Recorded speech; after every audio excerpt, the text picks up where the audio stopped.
അരുണാചൽ പ്രദേശിലെ വിദൂര ഗ്രാമങ്ങളിലെ പോളിംഗ് ബൂത്തുകളിലേക്ക് സാഹസികമായി മലകയറി പോകുന്ന തെരഞ്ഞെടുപ്പ് ഉദ്യോഗസ്ഥർ ലോക്സഭാ തെരഞ്ഞെടുപ്പിലെ വേറിട്ട കാഴ്ചയാണ്.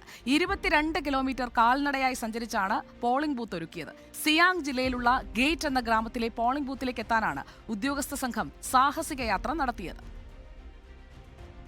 വാഹനത്തിൽ പോകാൻ റോഡില്ല, വിവര കൈമാറ്റത്തിന് മൊബൈൽ നെറ്റ്വർക്ക് ഇല്ല. ലക്ഷ്യത്തിലെത്താൻ കുന്നും മലയും താണ്ടിയുള്ള ഏറെ ദുർഘടമായ പാത മാത്രം.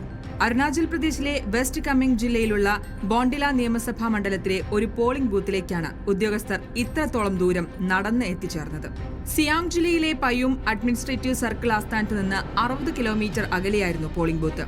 ഈ ബൂത്തിലെ 164 വോട്ടർമാർക്കായി തെരഞ്ഞെടുപ്പ് ഉദ്യോഗസ്ഥർ ഉൾപ്പെടെ 23 അംഗ സംഘമാണ് ഗേറ്റ് ഗ്രാമത്തിലേക്ക് തിരിച്ചത്. കയറുകളുടെയും വടങ്ങളുടെയും സഹായത്തോടെയാണ് ഉദ്യോഗസ്ഥർ അരുണാചലിലെ ദുർഘടമായ മലനിരകൾ താണ്ടിയത്. സഹായത്തിന് പ്രത്യേകം തെരഞ്ഞെടുത്ത ചുമട്ടുതൊഴിലാളികളും ഉണ്ടായിരുന്നു. ഗേറ്റിനു പുറമെ ഗഷേങ് എന്ന ഗ്രാമത്തിലേക്കും 23 അംഗ സംഘം ഇത്തരം സാഹസിക യാത്ര നടത്തി. പയും സർക്കിൾ ആസ്ഥാനത്ത് നിന്ന് 52 കിലോമീറ്റർ അകലെയുള്ള ഈ ഗ്രാമത്തിലെ ബൂത്തിൽ 257 വോട്ടർമാരാണുള്ളത്. ഒരു ദിവസം 15 കിലോമീറ്റർ സഞ്ചരിക്കണമെന്നാണ് ഇരു ഗ്രാമങ്ങളിലെയും പോയ സംഘത്തിന് തെരഞ്ഞെടുപ്പ് കമ്മീഷൻ നൽകിയ നിർദ്ദേശം. എന്നാൽ സംഘം അതിലേറെ ദൂരമാണ് ഓരോ ദിവസവും താണ്ടിയത്.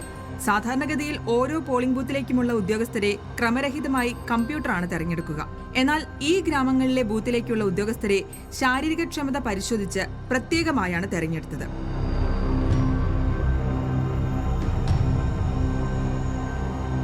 പുറം ലോകവുമായി ആശയവിനിമയം നടത്താനുള്ള ഒരു സംവിധാനവും ഈ ഗ്രാമങ്ങളിലില്ല.